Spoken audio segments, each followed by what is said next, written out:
જ્યારે મન અશાંત થાય ત્યારે સાચું યુદ્ધ અંદર જ જન્મે છે, અને એ યુદ્ધ જીતવાનો માર્ગ પણ આપણું મન જ બતાવે છે.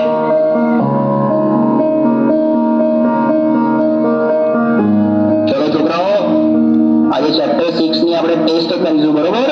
ટેસ્ટ પેપર સ્ટાર્ટ કરીને બેસી જાઓ બધા. સાહેબ મેં પ્રયત્ન તો બહુ કરે, પણ જેટલું વાંચું છું એટલું ભૂલાઈ જવાય છે. મારું ધ્યાન બેસતું જ નથી. અરે ધ્યાન બેસાડવું પડે બેટા, આ રીતે તો એક્ઝામમાં તકલીફ પડશે, મને ખબર છે. પણ સાહેબ તમે જેટલું કહો છો યાદ રાખ, થોડું ભણી લે, પણ મને અંદરથી એવું લાગે છે કે હું કંઈ જ નહીં કરી શકું. અરે શાંતિ રાખ, થોડો શ્વાસ લે, પાણી પી, બધું ઠીક થઈ જશે. આટલી બધી ચિંતા ના કરીશ તું. ના સાહેબ, બધું હાથમાંથી નીકળી રહ્યું છે. મને સમજાતું નથી મારી જોડે શું થઈ રહ્યું છે.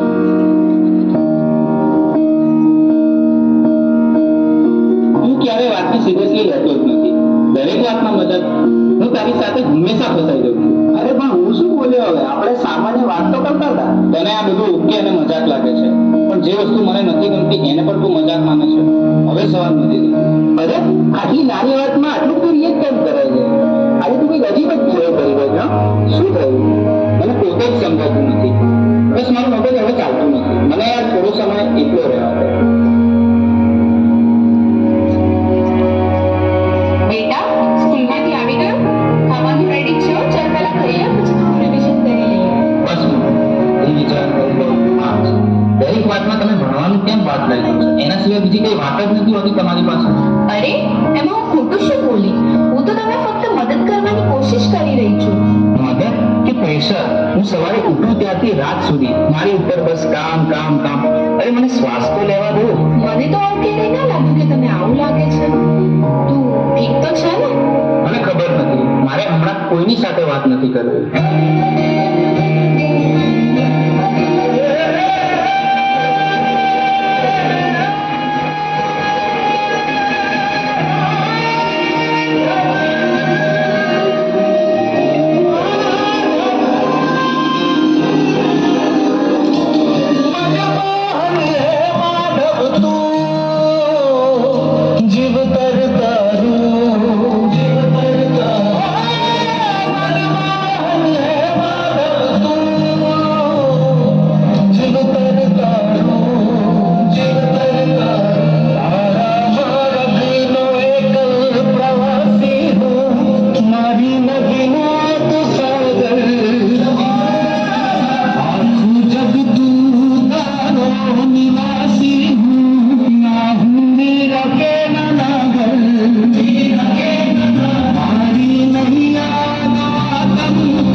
અંદરથી પણ તૂટી રહ્યો છું.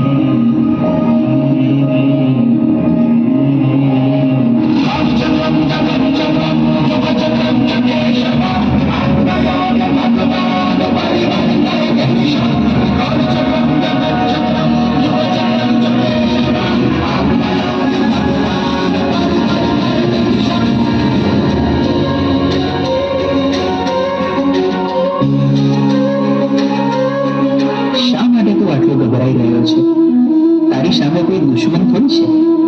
તું માત્ર તારા મનથી થાકી ગયો છે. મને ખબર નથી હું શું કરું.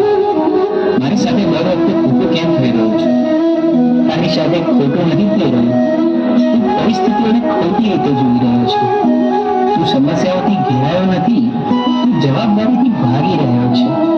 તો હું આ બધામાંથી બહાર કેવી રીતે આવું? 3 વસ્તુઓ જીવનમાં હંમેશા યાદ રાખજે. સત્ય બોલ, ભલે મુશ્કેલ લાગે. ધીરજ રાખ, કારણ કે ડર હંમેશા છેલ્લે ભાગી જશે. પોતાને દોષ ન દે. બદલાવ લાવવા તો પૂરતો છે. તારા અંદર જે પ્રકાશ છે તેને જાગૃત કર. બાકી બધું પોતે જ ઠીક થવા લાગશે.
છોડ છે એને મને માયા લગા